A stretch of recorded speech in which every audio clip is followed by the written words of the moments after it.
not discussed in the full Senate Ways and Means Committee, but offered by the Senate side during the conference committee discussions. Senator from Chairman. I didn't bring my list down of those, but everything is on the green sheet. If you go on the green sheet, if you got a particular one that you'd like to know about. Yeah, Senator from Douglas, do you have a specific proviso you have questions on?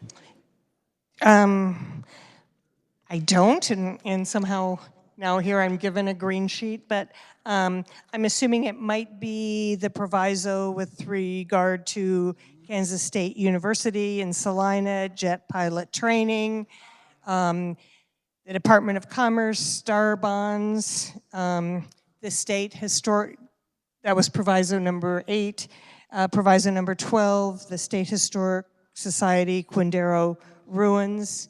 Yes. Just asking what is the process for provisos to get into this conference committee report without having had that discussion in the Senate Ways and Means Committee?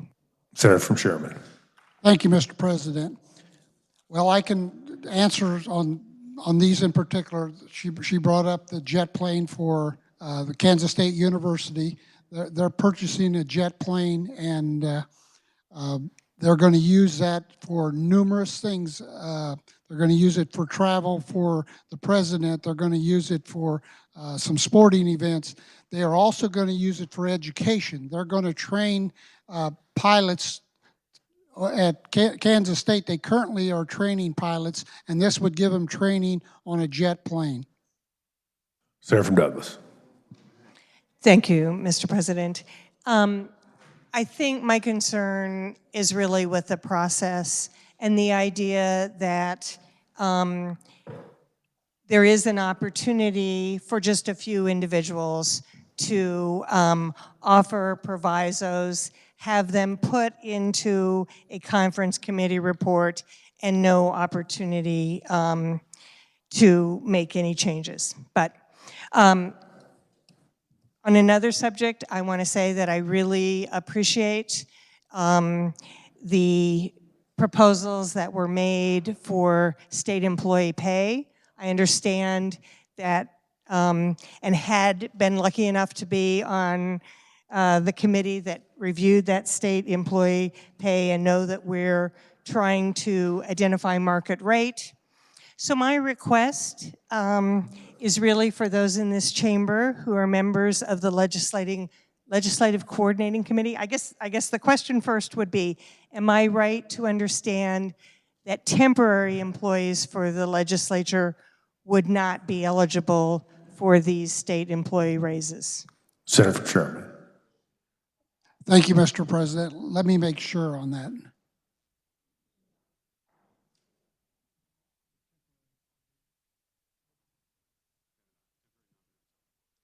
The temporaries are not eligible in this plan.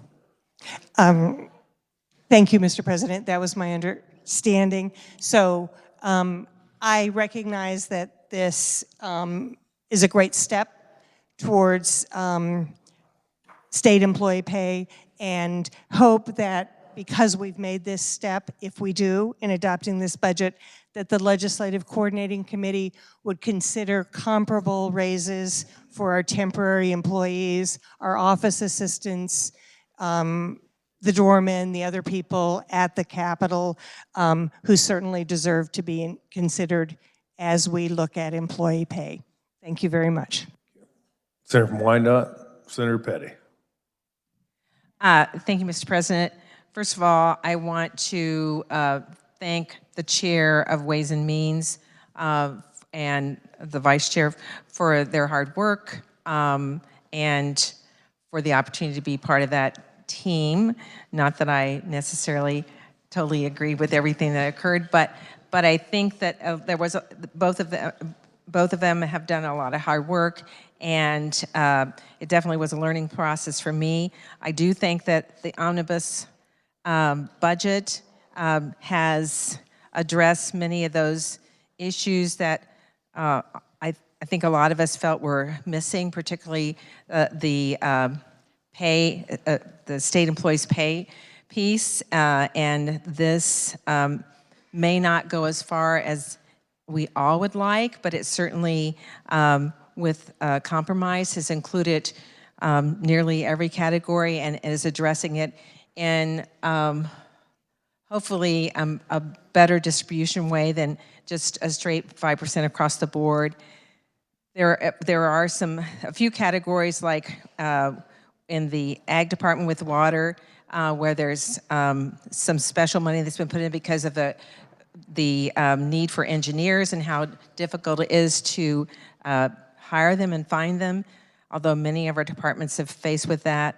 I also feel that the fact that there was an adjustment made in this budget with the Build Kansas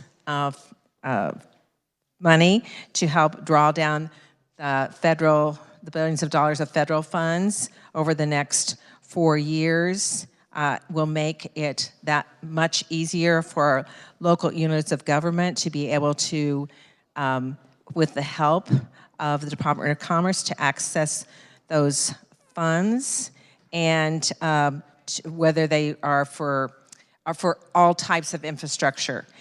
And we know that some of those grants or opportunities haven't even come down from the feds as yet. So I think that's a much better plan than was proposed at the legislative level. There is one issue that came about as a proviso, and I was wondering if the chair might be able to speak to it. It had to do, this was offered on the House side, but I know that there's been, well, I've received a lot of concern about it concerning white bagging. So could the chair please explain for the body, this would be with the Department of Pharmacy, white bagging. Senator Sherman. Thank you, Mr. President. The way I understand it is it's specialty drugs, like formulated drugs that you can get. And if you order them, and I don't know which one is white bag or brown bag, but you order them and you can administer them to yourself, or you can order them and they can go to your doctor and he can administer them. So I think there's two differences there. So, Senator from Wyandotte. Thank you for that. So one of the biggest concerns that I see with this and has been brought forward is that within the proviso, it says that that the pharmaceutical medications that's provided by the site of care shall not exceed the cost to the patient or pay of the pharmaceutical medication. That would be the white bagging. If it was provided by the payer and selected pharmacies shipping. So how will that even be managed to know that cost? Would every individual pharmaceutical company have to provide to the state or to the hospital association the cost for those specialty drugs, so that there would be a way to actually know that it's not being, the cost is not being exceeded at the site? Senator Sherman. thank you, Mr. President. I'm not sure on the money, but the good senator from Johnson shared a brown bagging means the drug is purchased through a specialty pharmacy and shipped directly to the patient, who takes it to the provider's office for administration. A white bagging means the drug is purchased through a specialty pharmacist and is shipped to the provider's office for administration. Senator from Wyandotte. Thank you. That does not address the cost or the fact that with brown bagging that there is also a concern about delivery and not knowing for sure where it's going, so that there is the safety protocol involved with the medication. So being able to compare costs, I think, is a big concern, as well as the safety of the medication. So this piece of this proviso that's in the bill, I certainly hope that we, if we see it's so important, that we actually will address this through legislation, because there are so many unanswered questions for our Kansas citizens and for the hospitals that provide the care for so many citizens in Kansas. Further questions for the senator from Sherman? Senator from Montgomery, Senator Peck. Thank you, Mr. President. I realize that, having had the privilege of serving on appropriations when I was in the House side for 5 years, that the budget process is rather difficult. It takes a lot of effort, a lot of work, and as a part-time legislature, a lot of times I just don't feel like we do really as good a job and to protect taxpayers as well as we should. So I preface my questions by saying that I understand it's difficult, but I can't hardly believe when I look through fiscal year 2024 at the additional, the ads and the ads and the ads. A question, Mr. President, for the carrier of the budget. For fiscal year 2024, can you tell me how many additional FTEs are in the budget? Senator from Sherman.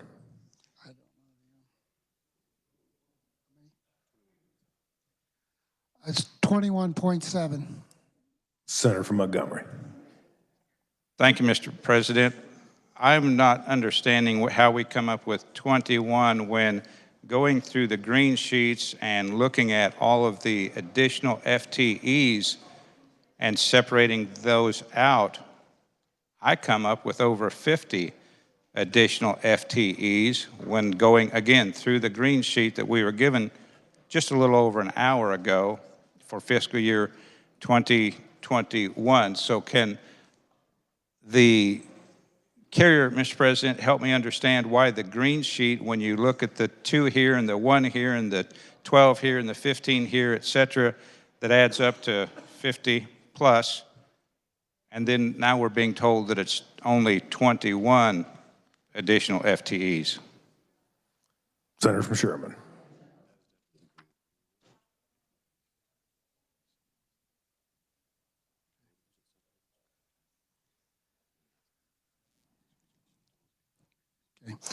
Yes, if you look on page 11, and you go to the FTEs at the end, it's 21.7. So as I mentioned in caucus earlier, there was 88.5 that we took out. So that was a reduction. So maybe that's part of the difference. Senator from Montgomery. Thank you, Mr. President. Well, I still do not follow that, Mr. President, and it just doesn't. I did not look through to see if there were any deletions of FTEs, but I will leave that alone. But I did have a question regarding FTEs, particularly on page 8 of 16, looking on the green sheet. Underneath the Department of Corrections, it mentions 12.5 FTE positions to the department for improvement of the mail handling process at the facilities. I don't understand why we need 12 new mailmen, if you will, at the Department of Corrections facilities. Can, Mr. President, the carrier of the bill enlighten me a little bit? Senator Sherman. Thank you, Mr. President. This is what they told us they needed for employees to handle the mail, and we have no reason to know why they wouldn't need 12. So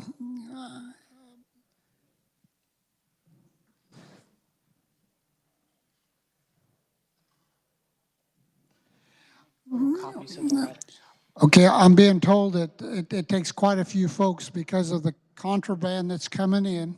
They have to open the mail and go through it, and sometimes if the prisoners, if it's specialty mail or it's private, they have to come in and actually watch them open, and they'll make a photocopy of the mail and give it to the prisoner. So it's quite complex as to what they are doing. Senator from Montgomery. Thank you, Mr. President. So because we've got 12 new in fiscal year 24, surely we're not saying that prior to fiscal year 2024, they were not doing exactly what we were just told as far as looking for contraband, copying the mail. Am I hearing that correctly, that prior to 24 we weren't doing that, or it's just all of a sudden that they decided to start doing a better job? Senator from Sherman. Thank you, Mr. President. You know, that's a question that I didn't ask, but that's a very good question. You know, I don't know how many they had doing the contraband and how many more of these are additional. And the way I look at this was an additional 12 FTEs. So it's obviously more complicated than what they've been doing prior. Senator from Montgomery. Thank you, Mr. President. I could ask many, many questions when looking through this little bit of information that we were given about the budget.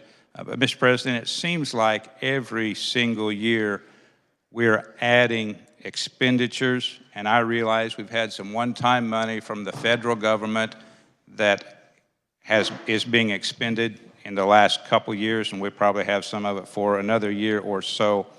But when I have constituents, when I have Kansas taxpayers talk to me about the budget, and particularly if I were to hand them this sheet and constantly looking through it, there's add, just looking at page 8, there's add 6.5 million, add 943,000, add 27,000, add 30,000, and I'm not going to keep going because I think you get the idea here. But I guess my point, Mr. President, is as legislators, I would like to see us do a little bit better job of combing through, understanding what we're voting on, because I'm confident, having served as a budget committee chair on the other side of the Capitol and looking at budgets in one particular area fairly closely, there's a lot of bloat, a lot of waste, a lot of things that we could and should do better. And I don't have a full grasp of this budget, Mr. President, so I really feel like I have no choice for the good of Senate District 15, but to vote no. Thank you, Mr. President. Senator from Sherman. Thank you, Mr. President. I also failed to point out that we have like 12 different facilities, so that's basically one new employee per facility. Senator from Leavenworth. Senator Pittman. Thank you, Mr. President. I got 3 points tonight. One is very, very dear to my heart in the district I serve in. 2184, the original bill, had 24/7 pay plans for our correctional workers, and it does continue in this budget, which this omnibus budget, into 2024, which I do appreciate. They continue to have the shift differentials for our correctional workers, which is very important. Plus, they have a 5% increase, plus the market adjustments, which is huge as a bonus. We've had a hard time with our correction workers, and so this is a fantastic thing.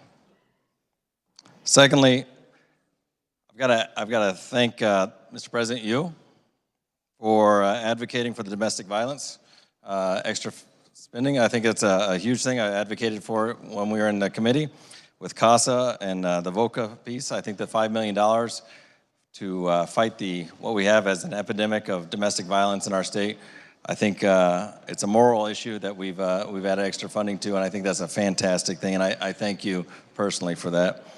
And then lastly, I just want to thank the chair and the vice chair for being efficient with this. I think we've had a really good bill here. I think this is a fantastic budget proposal, and I certainly support it. Thank you. Further questions for the Senator from Sherman? Seeing none, Senator from Sherman, do you have any closing remarks? Thank you, Mr. President. Well, I'd like to start out with I'd like to thank the staff, revisers, and the research. They did a wonderful job of getting this out, and they worked all night last night, so I really, really appreciate all of you guys. I appreciate you all. You did a great job for us. I'd also like to thank the committee chairs that did budgets for us as they did the last couple of years. I appreciate each of the chairs of different committees. I also would like to thank my committee. Got the best committee in the building, and that makes my job very, very easy when you got good people that are willing to put in extra time. I'd also like to thank my staff, Nancy, my chief of staff, and Donna, and especially I'd like to recognize my vice chair, Senator Clays, and my ranking D, Senator Petty. Thank you for your hard work. I appreciate it.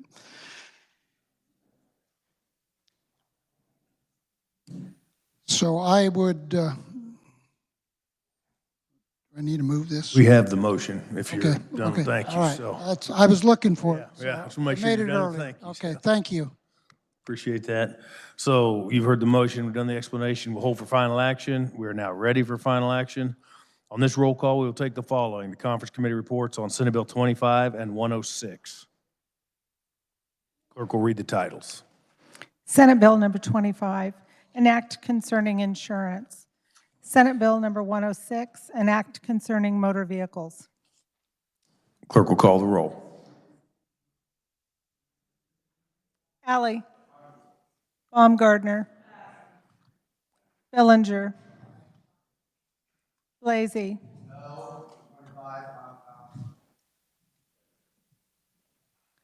Bowers. Clays. Corson. Dietrich. Dahl. Erickson.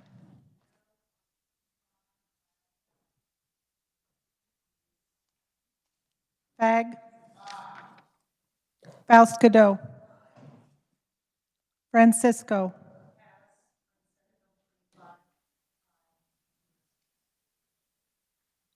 Gossage. Haley. Holland. Hulscher. Kirshen. Cluse. Longbine. Masterson. Aye. McGinn. Olson. O'Shea. Peck.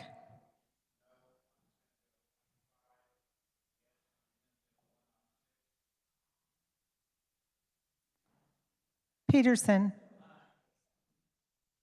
Petty.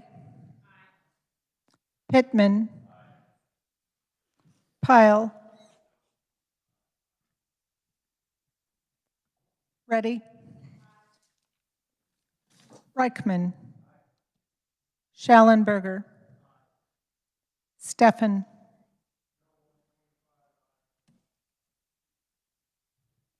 Straub. Sykes. Thompson. Tyson.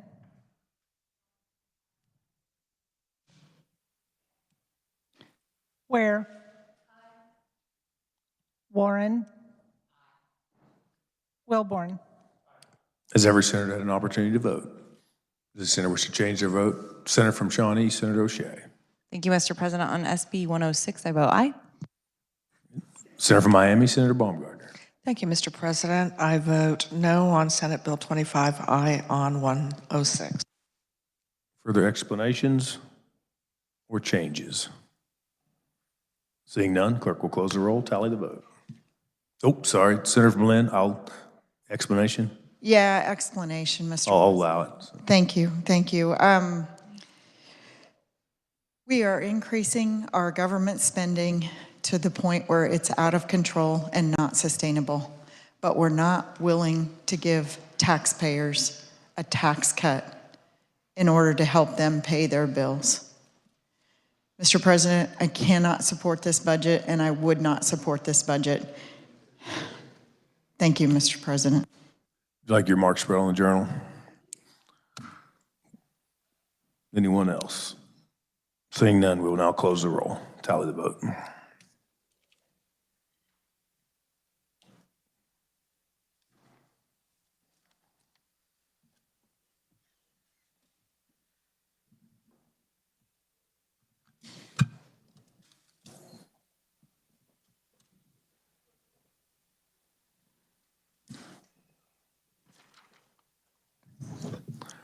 $29 having voted in favor and 10 opposed to the passage of SB 25, 39 in favor and 1 opposed to SB 106. These measures having reached their constitutional majority are hereby declared passed. Since this is sine die, I would like to do a few thank yous, and it's going to be great to get out of here, no lie. So, first of all, Tom, are you in there? Tom Day, thank you to Tom and LAS for the services you provide us. You know, you make this thing work, particularly to the revisers. And I don't know if Gordon's here. I see JG back there for our research. Thank you guys for all the work you put in, particularly nights like last night, and particularly our last night of session, right? I know we create for you guys feast and famine, so we appreciate it when you have to run through the hours like we do. Also post-audit, the IT staff that does their best to keep some of our remote and our phones and everything working. Don't want to go without a thank you there. Thank you for Corey and all his wonderful staff that service this chamber every day, and the long hours, the hours they put in after we leave. I mean, including like tonight, right? The journal's not complete, and there's a lot of work to be done. And those nights we run them tonight. Thank you. In particular for those extra efforts. Our reader, I wish he was here to say thank you. Really appreciated Joe Adams this year, and it was exciting to see him want to stay and read late. I'm just envious of anybody that can read like that with my dyslexia. So thank you to our Sergeant at Arms, Don. I'm looking at you and Leo, but thank you to everybody.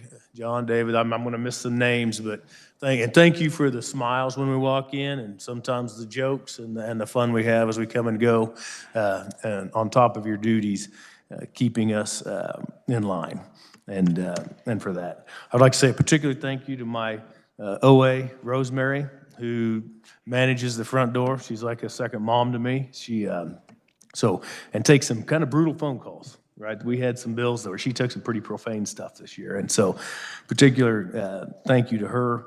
Michelle, Mike, and Jacqueline. Jacqueline, thank you for participating this year as a new staffer. And these things can't operate without you guys. Thank you to our chaplain, to Cecil.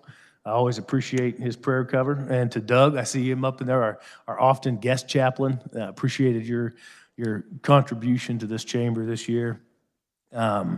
Even to our custodians, I try to remember to say thank you as I walk out and you see them cleaning up our trash, right? It's a honor to have them do what they do, and they often go without thanks. I mean, even the tour guides and the gift shops and the Let Us Feed You and everybody that keeps this the people's building, don't want to go without thank you there. For those of you that know me, I mean, I've got kind of a life verse, if you will, out of Scripture. It's Romans 8:28. And it's God causes all things to work together for good to those who love him and are called according to his purpose. And I see that every day in this chamber. I experience that every day. And with that, we deal with so many emotional issues in this building. So a particular thank you to our minority party, to our minority leader, to Dinah, and the whole party, and to each one of you that have done this civilly through this process. And we see, I mean, we can have our hard times, but in the end, here's the deal. This machine of politics has been here for over 150 years. It's going to go on without us, all of us, right? We are given a moment in time to do what we do. And I thank every one of you for taking that moment and doing what you do. And it's not tied to win or lose any particular policy. This time goes on. But thank you for doing it with dignity. And with that, I would recognize the majority leader from Cali, Larry Alley.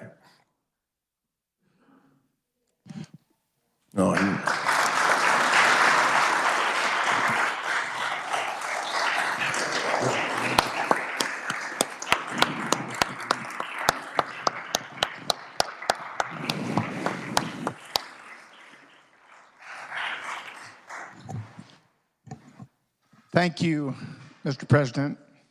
Thank you for the hard work that you put in this session. We really appreciate it. Thank you.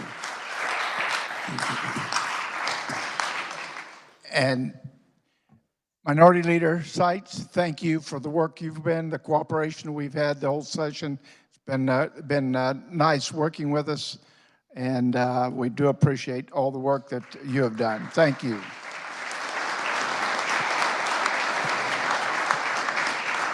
It's been my pleasure to serve as your majority leader this session, in large part because the hard work that each and every member of this body has shown and has worked through this from day one. It's been hard work, but we got through it.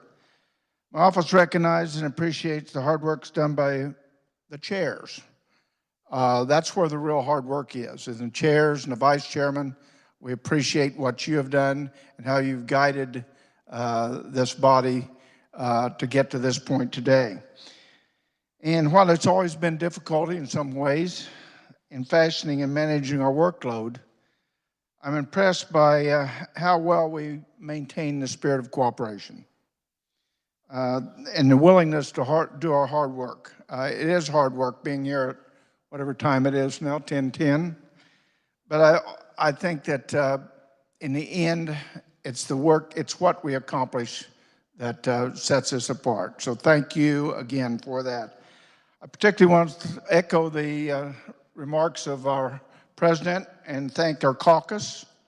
Thank Tom Day and his staff, the revisers, JG, the legislative research staff, and Corey, thank you for all you do, and the ladies, you've done an excellent job. And again, they're here way after we're gone, and they're here in the morning, so thank you for that.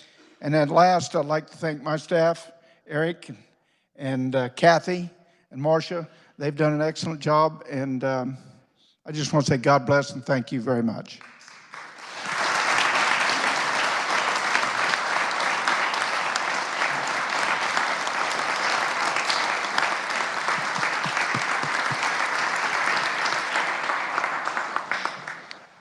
Senator from Montgomery, Senator Wilburn. I haven't moved yet. It's my first, Montgomery, but it's all right. McPherson. I got the right letter. It's kind of okay to be third because the great Senate President and the Majority Leader have covered the thank yous for all the people in this building that deserve credit right from the janitors to the top. I appreciate very much the relationships that we have built across the aisle with both sides. Wonderful people. I appreciate Senate Majority Leader, the President of the Senate, the Senate Minority Leader, and we have had, I think, over and above, a great session. There were times it was a little testy, but it didn't last long because we won.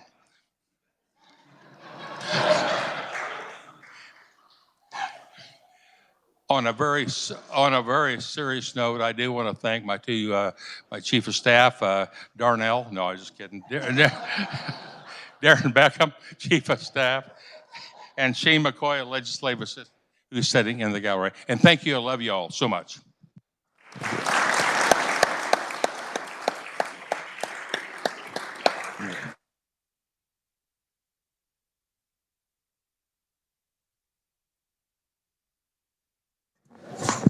Senator from Johnson, Senator Sykes. Thank you. I just want to say thank you to the Senate President. I know a lot of times he and I are at odds, and in the media, that's why it gets highlighted, but there's a lot of good conversations, and we do collaborate, and I've appreciated those meetings on a weekly basis as we have passed some good things that we both agree on, so thank you. I want to thank all of my colleagues for your collaboration and respect this session. I have been so heartened by the number of bills that we've considered this year and that have been sponsored by you, my colleagues, from different parties, from different parts of the state, from different ideological backgrounds. We all have to work together to make this state what we deserve, and you see a different perspective than I do, so thank you for bringing that to the table. Thank you to my colleagues in leadership. We do have a good time bickering like siblings, I think, and I adore and love all of you. And for those who don't know this, Ty and my brother are very similar, and it's really weird. So, more ways than not. Thank you also to your staff for guiding us through this messy process, which is bipartisan government. Thank you to my caucus for your hard work and dedication. You have done a masterful job fighting the good fight in your committee, definitely answering our questions and concerns during caucus, and working hard on behalf of Kansans. Thank you to our wonderful leadership team, our Assistant Leader, Senator Vascado, our Whip, Senator Petty, our Agenda Chair, Senator Francisco, our Caucus Chair, Senator Pittman. It now says I'm supposed to say something nice about my staff, so I guess. No, my Chief of Staff, Corey, Legislative Director, Jaden, Communications, Helena, and my OA, Mrs. Caroline Campbell, they keep me sane and on task and on time and all the things that I need, and I would not want to do this job without them. Thank you to Legislative Research, the revisers, LAS, our incredible office assistants, the Sergeant of Arms and our guards, Secretary of the Senate and the Senate staff in here, our custodial staff, everyone who makes this Capitol and the legislature run. Thank you. It is an honor to serve with you.